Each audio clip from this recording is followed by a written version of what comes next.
Hello, welcome to this morning session. I hope you are good. I am Joy Chidinma, your chemistry teacher. Today our topic is nature of matter. Nature of matter. By the end of this lesson, you should be able to identify the 3 states of matter. You should also be able to write the characteristics of each state of matter and mention the solid matter, liquid matter, and gaseous matter that you can find in your environment. You already know the meaning of matter, right? You know that matter is anything that has mass and occupies space. Since you know this, let's check this out. Look at the items on the screen. This one is a table. This is a bag. This is a balloon, but I'm not interested in the balloon. I'm interested in what is inside the balloon. So this is air in balloons. Then this is water flowing into a cup. Then this is a smoke trapped into a container. I'm not interested in the container, but the smoke inside this container. Then this is what? I hope you can see this. This is oil in a container. Are all these matter? Yes, they are, because they have mass and occupy space. Okay, since we know that these are matters, let's check if they have similarities. These matters, they have anything in common. If there is any one that have something in common with the other. If you look at the table, let's start from item C. Item C is water flowing into a cup or water in a cup. And item F is oil in gallon, right? If you try to bend this cup a little, you find out that the water will move, the water will flow and pour on the ground, right? Then if you try to bend this container, maybe you open the gallon, then try to bend, you find out that the oil will flow. But if you look at this table, if you bend the table, will the table flow? Like the particles in the table, will they separate like that of water? No, they won't. What of bag? When you try to bend the bag, will the particles that make up this bag try to separate or flow? No, they don't. So, you find out that the item in C and that of F, they have something in common. Both can flow, right? Then if you come to article, or the item in B, the air in balloon and the smoke in a container. You find out that if you untie this balloon, if you lose this rope used to bind the balloon, you find out that the air in the balloon will try to escape with the force, will try to evolve. And when that happens, the balloon will deflate and reduce in size. So what caused this expansion was because of the presence of air. So if you open the balloon or untie the balloon, you find out that substance, that gas, that which is air, will evolve, will escape without even bending the balloon. So also, this is smoke in a container. If the container is covered, the smoke will still be in the container. But once you open the container, without even bending the container, the smoke will force itself out of the container. So you see that the air in the balloon and the smoke in the container, they have something in common. They can just easily evolve without being bent, or nothing is added. You didn't heat, but it will just evolve. Then if you look at that of table and bag, they remain stable. Whatever you do to them, if you bend the table, it will still be looking at you. If you bend the bag, it will still be looking at you. So the table and the bag, they have something in common. They can just flow like the water or evolve like the smoke. So these items on the screen, they belong to different categories of matter.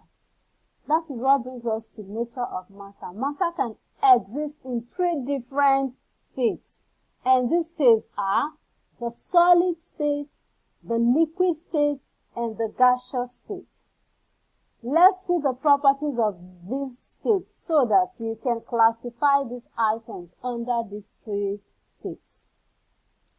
Solid state. The particles of a solid are tightly packed or closely packed and are held together by a strong cohesive force. This cohesive force binding this particle of a solid are strong enough to restrict their movement, so they are held in a fixed position. Let's assume these are the tiny particles that make up this table. If you use your microscope, you find out that this table consists of tiny particles. And those particles are closely packed. Why are they closely packed? Because they are held together by a strong cohesive force. And because they are held together by a strong cohesive force, they cannot easily move. They just vibrate about their fixed position. This one cannot move from here to here. It just vibrates, that shake about this position. That is why this particle, when you bend it, it will not separate. They will just be there in fixed position.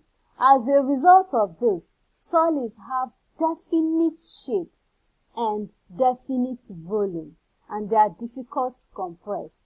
Since these particles are closely packed, they have a definite shape. For instance, if you look at the cake in the container, you find that it has a particular shape, and the table has a particular shape, and it has a particular volume, and it is difficult to compress them because they are already compressed. Okay?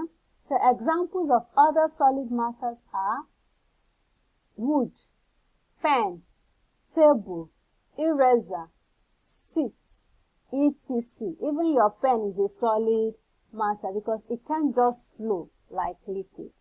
So if you look at this, you find out that both the bag and the table, they are all solid matter. Then liquid matter.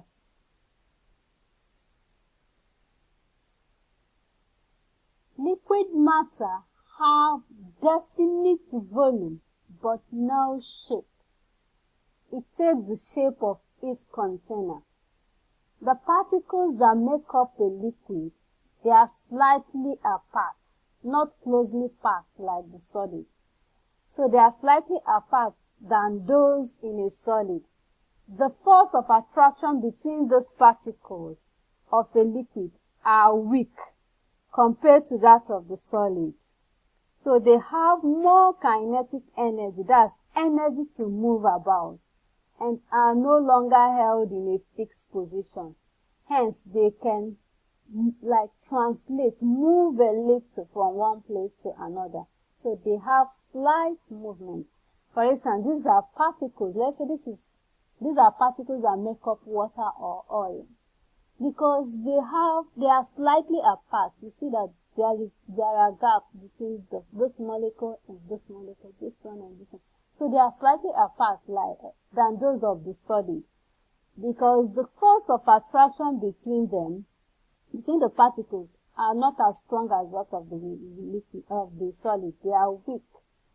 And because of that, these particles have more kinetic energy. What is kinetic energy? Energy to move, the strength to move. So this particular particle now can move a bit from here to this place, translate. Are you getting me? Because of that is why water flows. If you bend this container, the particles that make up water will try to move, and on moving, the water will flow. That is why they don't have definite shape. Because they take the shape of the container. If you put water in a cup, it takes the shape of a cup. If you put water in a gallon, it takes the shape of that gallon. Okay? So liquids are also difficult to compress. Examples of liquid matter are water, oil, kerosene, So the oil and the water in the diagram above, in the diagram on the screen, they are all liquid matter. That is why both can flow. The third one is a gaseous state. Matter can also exist in gaseous form. In a gas, the particles have much more kinetic energy than those in a liquid. The cohesive force in a gas is negligible. The particles that make up a gas is farther apart than that of a liquid. Because of that, because of the cohesive force is very, very weak. Because of that, they move about anyhow they want, randomly. This will move from here to here. And that is why a gas, when it is put in a container, it takes the, it's spread in all the container. For instance, let's see perfume as an example. Perfume, no matter how little the perfume is in the container, once you open the container, even if the perfume is at the bottom of the container, once you open the container, you will perceive the smell of the perfume because the particles are spread in the container. So, a smoke or air in the balloon is an example of gaseous matter. So, in summary, matter exists in three states: solid, liquid, and gas. Solid matter has definite shape and definite volume. Liquid matter has definite volume but no shape. Gaseous matter has neither definite volume nor definite shape. I hope you understand. Alright, what I would like you to do for me is this. I want you to look around in your environment and identify 9 matters around you. 3 for each state of matter. That's 3 matters for 3 solid matters, 3 liquid matters, and 3 gaseous matters around you. Then when you do the assignment, you submit it to me. Send it via the WhatsApp group. Okay? Thank you for listening.